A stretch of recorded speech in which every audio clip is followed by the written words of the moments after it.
আসসালামু আলাইকুম সম্মানিত ভিউয়ার্স, আশা করি সবাই ভালো আছেন। তো নতুন ভিডিওতে আবার আপনাদের সবাইকে স্বাগতম।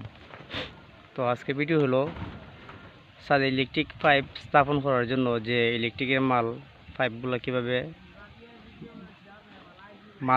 মাল কীভাবে হিসাব দিয়ে আনাবেন, তো সম্পূর্ণ ভিডিও। তো আর কি মানে পাইপ স্থাপন করার সময় কি মাল লাগে, তো সম্পূর্ণ ভিডিও দেখলে অবশ্যই বুঝতে পারবেন তো একটা ছাদের মাঝে কী মাল লাগে। তো প্রথমত দেখতে পাচ্ছেন যে এটি হলো আমার ইলেকট্রিক পাইপ, এটি আমার 3 ইঞ্চি ইলেকট্রিক 5 ইঞ্চি খালা পাইপ, বিগোর মাল। তো খুব ভালো পাইপ।